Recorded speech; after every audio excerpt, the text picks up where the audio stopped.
Lovies, I hope that you are well, I hope that you are healthy, and I hope that you are happy wherever that you are watching this from. Welcome to Life and Tea. T is for travel, T is for all the tea that we spill on this channel, and T is for my name, Tato. So if you're new here, welcome to the family, and if you are a returning viewer or a returning subscriber, welcome back. You know how we do on this channel. So today I've got sort of like funny, or rather like funny but informative video, but it's just about one thing that's kind of been on my mind, and I just wanted to like let you guys know. I think it's funny. It's not really that funny. It's not a joke. But I wanted to talk about something that I think happens to literally every PhD student ever, in whatever country, in whatever program that they're in. It's probably the one thing that unites us all, no matter the discipline. So yeah, like if you want to know what that is, just stay tuned. I think it's something we wish we didn't have to go through. Let's put it that way.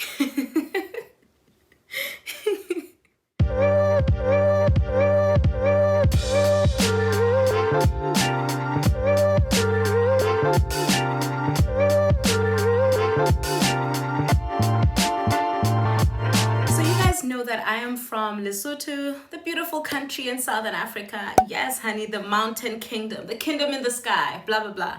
And I'm doing my PhD in Japan, right? And so I do a PhD in neuroscience, and I find neuroscience very fascinating. I find the topic that I'm researching to be very, very fascinating. And that is pretty much why I'm still here doing it, right? And yeah. But so when I talk to people, and I do like to share my experience about, getting into the program and what I'm doing and all of that and what I hope to do in the future with this degree as well. So in my head, I would think that a lot of people are interested in neuroscience and memory and, all that kind of stuff, and the intersection with psychology and AI, machine learning. But honestly, the most common question that I get, and this is specifically from people back home in Lesotho, my friends, my family, my relatives, my neighbors, just everybody who knows me and who knows that I'm away. I get this question a lot. And I think every PhD student gets this question a lot. If you're watching this and you're in your PhD or have finished your PhD and you know which question I'm talking about, pause this video right now and type that question in the comment section, because I know for sure, 99%, if not 100% of PhD students get asked this question. And it's one of the most, it's easy, it's a simple question to ask, but probably the most difficult to answer, especially if the people who are asking you have no idea the program that you're in and what that entails. And the question is, so when are you going to graduate?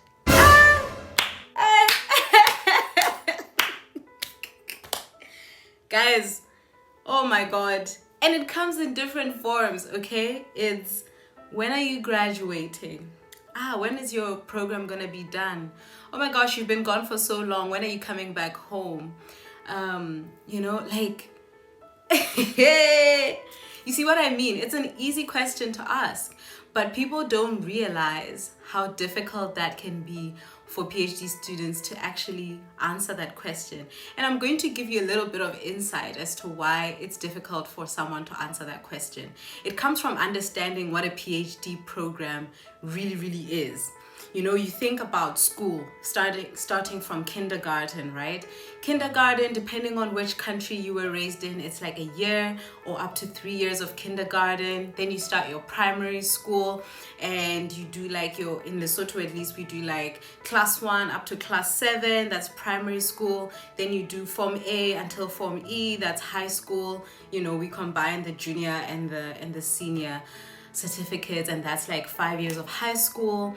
And then you go to university, you do your bachelor's degree, and your bachelor's degree is 4 years. And if you're doing one of those programs that's combined with your honors, then guys, I was recording, and then like my phone went off. I don't know what happened. I had to restart everything. So here we go. These things happen. Okay, so what I was saying is that, you go through school throughout kindergarten up to university, and it's all a very structured and predetermined program that people go through. And it's easy at that point in time to say, when are you going to finish? You can literally just be like, oh yeah, my degree is 3 years, or like my high school is 5 years, and nobody really asks those questions at that stage anyway, I guess, because it's already known. But with a PhD, it's so different. And I wanted to touch on why it's different and why it's a hard question for us to even answer, and why I think people should really try to stay away from asking people this question, because apart from it being difficult to answer, it can also be a very sensitive issue, a sensitive issue depending on the state that poor student is in. Okay, so what makes a PhD so special? A PhD is not a predetermined program, even if schools will say, our program generally takes 4 or 5 years. But the PhD research is what usually determines the length and duration of the program for that specific individual. So we might all be here. I'll make an example with my school, and there are several other people who are students of neuroscience.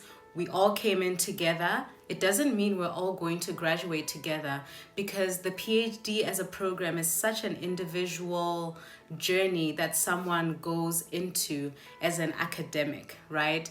So, in high school, in university, you're all studying the same things, you're all following the same curriculum, and at the end of the day, you write a big test, you pass, you move on to the next thing. But in a PhD program, you're researching a topic that nobody else is researching on, even if you're in the same lab and you're using the same tools, devices, and you have the same professor.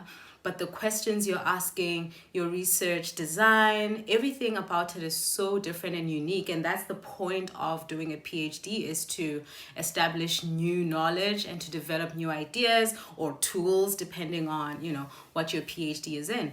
So you're doing something so individual, and your journey is an individual journey. It's not a cohort type of journey where the group of people kind of move along the milestones together.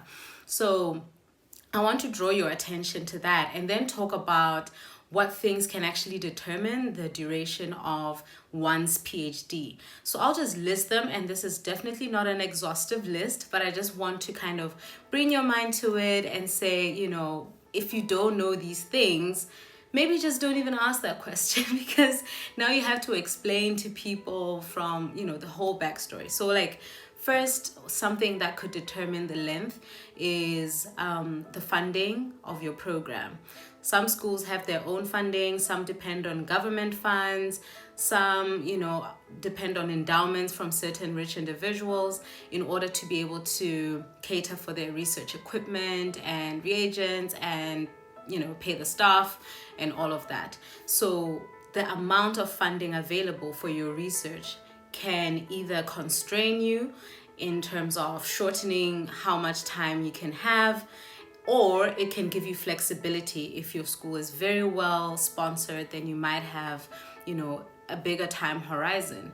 So this is one thing that can definitely make it different from person to person, school to school, discipline to discipline. Is if you have a lot of funding, you typically will have a lot more flexibility to explore the topics you're really interested in, and these might take longer to develop. Whereas if you have limited funding, you might only be able to do a small project that is feasible within the time frame that the funding allows for. I hope that's clear enough. Okay, so the second thing that might determine how long you take is the discipline that you're in. So someone who's doing a PhD in history is very different from someone who's doing a PhD in science. Even within science, someone who's doing a PhD in mathematics and logic is very different from someone doing a PhD in behavioral neuroscience. And the differences come from the ways of generating the knowledge, So say, for example, a PhD in history, it's about things that have already been done. And perhaps what you're doing is analyzing new ways of drawing new information and what can be interpreted from what's already completed. Whereas in a behavioral neuroscientist perspective, the way that you're drawing this information is through a lot of experimentation, usually with live samples. Now, a lot of variables kind of factor into, do you have enough of a sample size? What other confounding variables could there be? How can we interpret this information in such a way that it makes sense given, the constructs around the setup and everything? So it's a different way of generating the knowledge. And so whenever you're dealing with experiments, lots of things can go wrong. Whereas if you are dealing with something that's more kind of foolproof, then it really just depends on you, like you as a researcher and just get information gathering. Whereas for someone, it's literally information generating, right? So that's the second thing, is like the discipline that you're in can make it either shorter or longer. The third thing that could determine the duration of your PhD is the kind of supervision that you're getting. So in some people's cases, their supervisors give them projects that the supervisor is working on and they're super skilled at, and they say, here are a list of topics that you can choose from, and you choose one and it's already developed, and so you just hit the ground running with it. Whereas with some supervisors, it could be a matter of you coming up with your own ideas and then kind of exploring these ideas as you move along your journey. Now, it's the supervision part doesn't only end at the point of choosing the research topic, but it's also about what kind of guidance is continuously provided for you as you move along the PhD journey.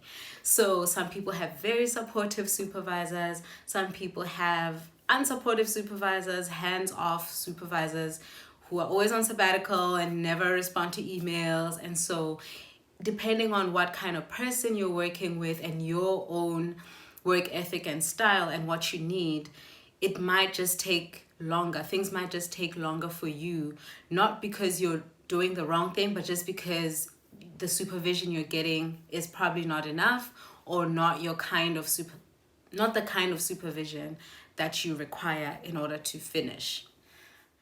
Now the third thing, I think I'm on number 4, maybe.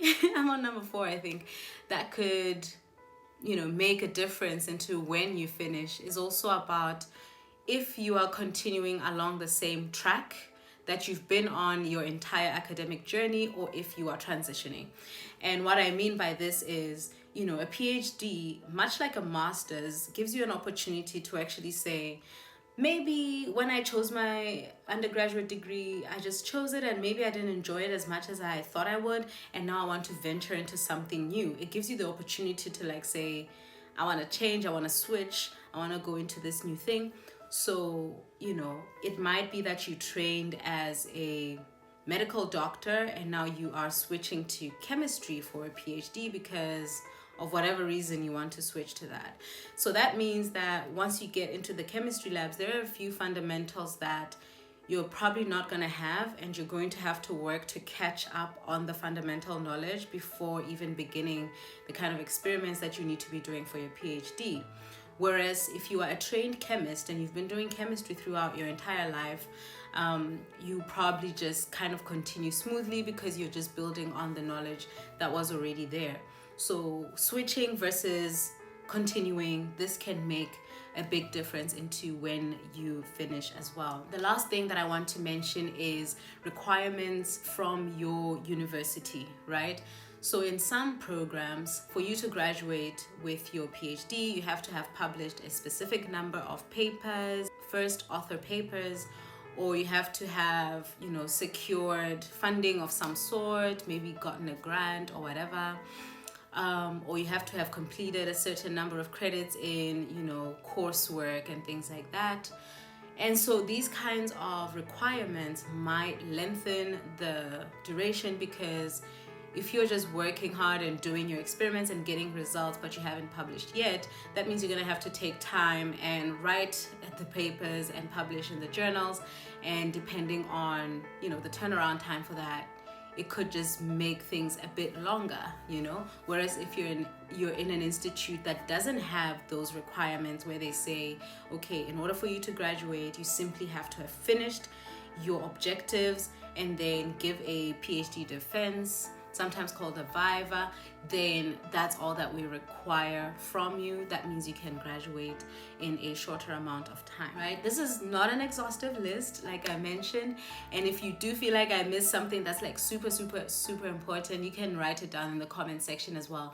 But I wanted to bring the attention to the fact that, unlike your previous education, there's nothing really predetermined about how your PhD is going to go, like there's really so many things that can, not happen the way you thought they would. Or COVID, when COVID happened, and I'll tell this story in another video, but when COVID happened, a lot of people who are experimentalists in my university had a lot of issues, because now reagents that we use that are normally shipped from the USA, we couldn't get them on time. Things were heavily delayed. So you can imagine just like how much time was lost during just that pandemic, when borders are closed and everything, right? Versus somebody who maybe doesn't depend on outsourcing specific products, but rather they can sit down and do research on their computer and submit something. So yeah, I just wanted to bring this out there, because a lot of time, like I said, I did get this question, and I know for sure my other colleagues get this question as well. And of course we understand it's usually from people who never did a PhD and therefore do not have the experience for themselves. And I don't think it's coming from a bad place at all, but I just think that it's such a common question we get asked, and the answer to it is really difficult, especially if you're not in the same discipline that this person is in. So if you do want to ask that question, just be ready for a whole story to unfold. Otherwise, don't ask that question. What I would like people to ask me more is, hey, how's your research going? What are you working on now? What have you found? Or make me talk about my research, because that's the interesting stuff. That's the stuff that's actually going to make some kind of small impact. So absolutely ask your questions, but be mindful of the person you're asking and the journey that they're on. All right. Thank you so much for tuning in. As always, like, subscribe, and share this video with your loved ones. This is T signing out. Toodles.